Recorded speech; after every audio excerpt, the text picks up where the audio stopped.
Assalamualaikum warahmatullahi wabarakatuh. Yang saya hormati Ibu Heni Kusmawati selaku dosen pengampu mata kuliah sejarah pendidikan dan teman-teman semua yang saya banggakan. Perkenalkan, saya Mifratun Nisfah dan ada juga teman saya Afifah Aulia Fadilah. Pada kesempatan kali ini, kami akan mencoba membahas tentang perkembangan pendidikan zaman Yunani dan Romawi hingga abad pertengahan di Eropa. Nah, yang akan kita bahas ini ada 4 aspek.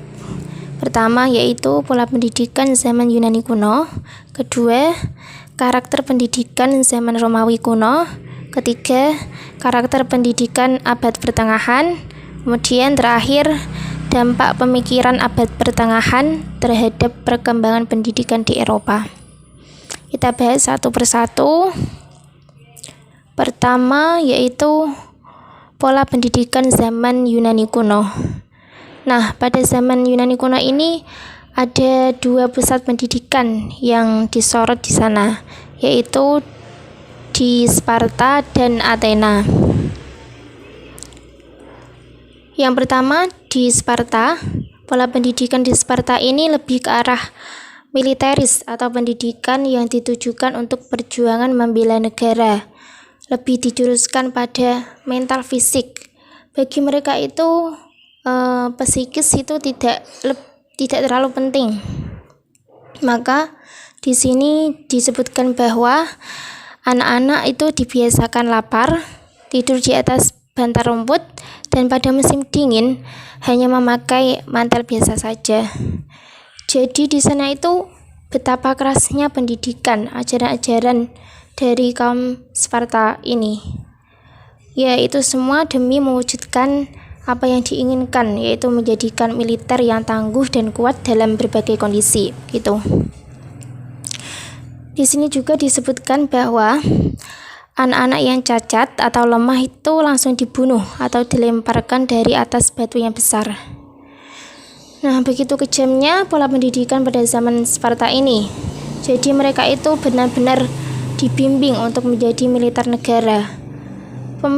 Pemikiran mereka itu mereka berpikir, buat apa jika hidup itu tidak berguna? Maksudnya itu tidak dibutuhkan dalam bernegara, gitu ya. Jadi kalau cacat ya apa gunanya, maka ya langsung dibunuh atau dilemparkan dari atas batu yang besar. Dari sini juga ada anak-anak yang berusia 7 tahun dimasukkan ke dalam asrama negara. Jadi dari pernyataan-pernyataan tadi bisa kita simpulkan bahwa mereka memang benar-benar menginginkan menjadikan generasi yang bisa meneruskan militer negara tersebut.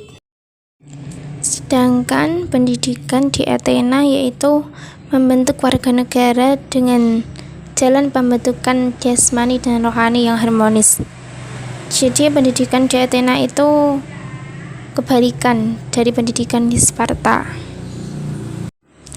Kita lanjut pada aspek kedua yaitu pola pendidikan zaman Romawi kuno.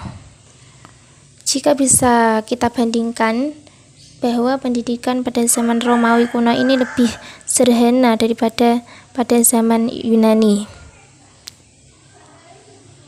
Di Romawi ini ada 2 fase. Yang pertama yaitu fase petani, kedua fase kemaharajaan. Masa petani ini masa di mana membentuk masyarakat yang siap sedia membela tanah air, mengutamakan pembentukan masyarakat yang cakap sebagai tentara. Pada masa ini pendidikan seolah dikesampingkan, jadi belajar membaca, menghitung itu dilakukan di rumah masing-masing, bukan lagi tanggung jawab negara. Karena yang dipentingkan itu adalah pendidikan jasmani. Kemudian masa kemaharajaan masa di mana mereka mulai berlomba-lomba dalam bidang pendidikan. Dengan dibuktikannya pemuda-pemuda Roma yang belajar di universitas Yunani. Pada masa ini mereka mulai sadar bahwa pendidikan itu penting untuk negara, dan mereka sadar bahwa pendidikan di negara Roma itu belum cukup.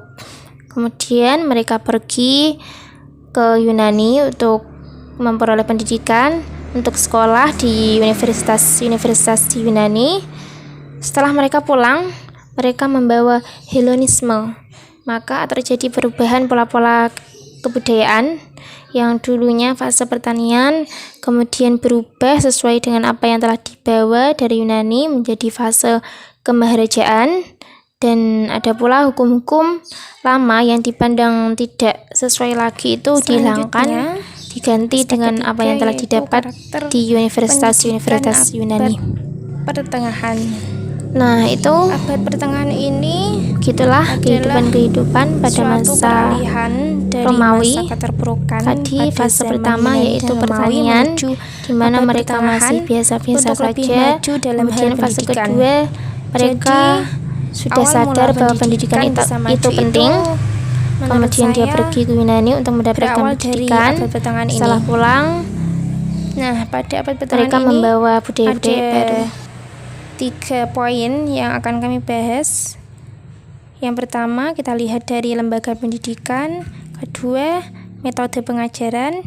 Ketiga, yaitu sistem pembelajaran atau kurikulum. Lembaga pendidikan.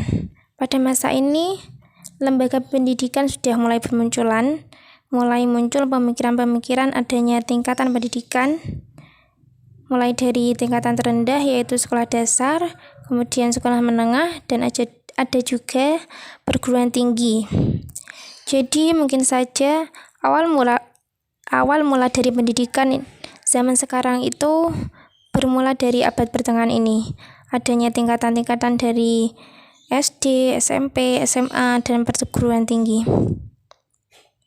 Kemudian metode pengajaran. Menurut saya, metode pengajaran pada saat ini pada abad pertengahan ini sangat bagus karena guru atau pengajar memberikan ilmu atau memberikan materinya itu secara langsung melalui ceramah-ceramah. Jadi murid hanya mendengarkan dan dilanjut dengan diskusi. Kemudian terakhir, sistem pembelajaran atau kurikulum. Pada masa ini, kurikulum pendidikannya itu terfokus, dalam artian bisa kita contohkan seperti belajar matematika. Jadi kelas pertama diajarkan untuk menghitung, mengenal angka. Ya, kemudian kelas kedua, ketiga itu pembelajarannya masih sama sampai mereka betul-betul mengenal apa itu angka, bisa menghitung. Dan kemudian pertemuan keempat baru diajarkan dengan tingkatan-tingkatan di atasnya. Nah, jadi ya emang satu semester itu diajarkan hal yang sama, tidak ada banyak pelajaran seperti zaman sekarang. Sehari bisa sampai 5 atau 7 pembelajaran. Pada saat ini memang membahas satu materi saja. Dan menurut saya itu bagus karena mereka benar-benar bisa menguasai materi tersebut. Setelah menguasainya, mereka baru menambahi kapasitas ilmu di tingkatan atasnya.